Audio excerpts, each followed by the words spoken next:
കേരളത്തിൽ നിന്നും കൂടുതൽ കോൺഗ്രസ് നേതാക്കന്മാർ കോൺഗ്രസ് വിട്ട് ബി ജെ പിയിലേക്ക്. ഉമ്മൻചാണ്ടി സർക്കാരിലെ ഒരു മന്ത്രിയും എം.എൽ.എയും ബി ജെ പിയിലേക്ക്. മുൻമന്ത്രി കൊല്ലത്തെ NDA സ്ഥാനാർത്ഥിയാകുമെന്നുള്ള ചർച്ചകളും സജീവമായി കഴിഞ്ഞു.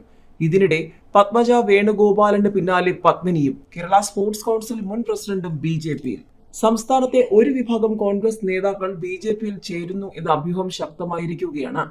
BJP സംസ്ഥാന അധ്യക്ഷൻ K. സുരേന്ദ്രൻ ചിലതൊക്കെ കഴിഞ്ഞ ദിവസം സൂചിപ്പിച്ചിരുന്നു. കോൺഗ്രസ് നേതൃത്വവുമായി ഭിന്നതയിൽ നിൽക്കുന്ന നേതാക്കളാണ് ബി ജെ പിയിലേക്ക് പോകുന്നത്. 2011-2016 ഉമ്മൻചാണ്ടി സർക്കാരിൽ സുപ്രധാനമായ വകുപ്പ് കൈകാര്യം ചെയ്ത ഒരു മുൻ മന്ത്രി ഉൾപ്പെടെയുള്ള നേതാക്കളാണ് ബി ജെ പിയിലേക്ക് പോകാൻ ഒരുങ്ങുന്നത്. മുൻ മന്ത്രിയായ കോൺഗ്രസ് നേതാവ് ബി ജെ പി പാളയത്തിൽ എത്തുകയാണെങ്കിൽ അദ്ദേഹത്തെ കൊല്ലത്തെ ലോക്സഭാ തെരഞ്ഞെടുപ്പിൽ സ്ഥാനാർത്ഥിയാക്കാനാണ് ബി ജെ പി നീക്കം. ബി ജെ പിയിലേക്ക് പോകുമെന്ന അഭ്യൂഹം ശക്തമായതോടെ മുൻ മന്ത്രിയെ പിന്തിരിപ്പിക്കാൻ കോൺഗ്രസ് നേതൃത്വം വലിയ ഇടപെടലുകൾ നടത്തുന്നുണ്ട്. എന്നാൽ നേതൃത്വത്തോട് ഇക്കാര്യം ചർച്ച ചെയ്യാൻ പോലും മന്ത്രി തയ്യാറായിട്ടില്ല എന്നാണ് വിവരം.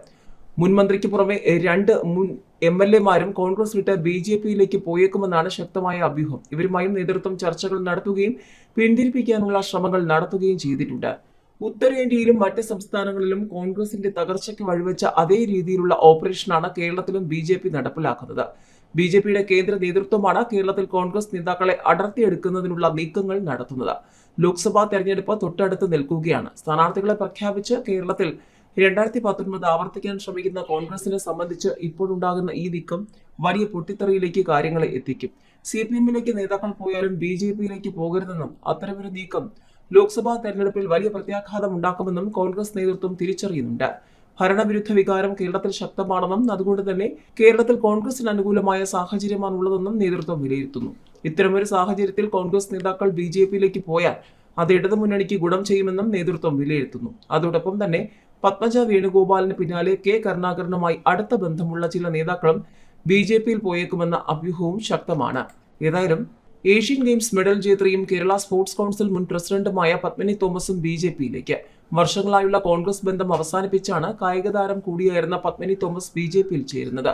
തിരുവനന്തപുരം ജില്ലയിലെ പ്രമുഖരായ കോൺഗ്രസ് നേതാക്കൾ ബി ജെ പിയിൽ ചേരുമെന്ന് K. സുരേന്ദ്രൻ കഴിഞ്ഞ ദിവസം പ്രഖ്യാപിച്ചിരുന്നു. കൂടുതൽ നേതാക്കൾ വരും ദിവസങ്ങളിൽ എത്തുമെന്നാണ് ഇപ്പോൾ വ്യക്തമാകുന്നത്. ഏതായാലും താൻ ബി ജെ പിയിൽ ചേരുമെന്ന് പത്മിനി തോമസ് പലരോടും സ്ഥിരീകരിച്ചിട്ടുണ്ട്. പാർട്ടി അംഗത്വം സ്വീകരിച്ച ശേഷം കൂടുതൽ കാര്യങ്ങൾ പറയാമെന്നും പത്മിനി പറയുന്നുമുണ്ട്. സ്പോർട്സ് കൗൺസിൽ മുൻ പ്രസിഡന്റായ പത്മിനി തോമസിന് K. കരുണാകരൻ, ഉമ്മൻചാണ്ടി അടക്കമുള്ള കോൺഗ്രസിന്റെ മുൻ മുഖ്യമന്ത്രിമാരുമായി അടുത്ത ബന്ധമാണ് ഉണ്ടായിരുന്നത്. KPCC-യുടെ കായികവേദിയുടെ സംസ്ഥാന പ്രസിഡന്റായും പ്രവർത്തിച്ചിട്ടുണ്ട്. 2020 തദ്ദേശ തെരഞ്ഞെടുപ്പിൽ തിരുവനന്തപുരം നഗരസഭയിൽ കോൺഗ്രസിന്റെ മേയർ സ്ഥാനാർത്ഥിയായി പത്മിനിയെ പരിഗണിച്ചെങ്കിലും പിന്നീട് സീറ്റ് നിഷേധിക്കുകയായിരുന്നു.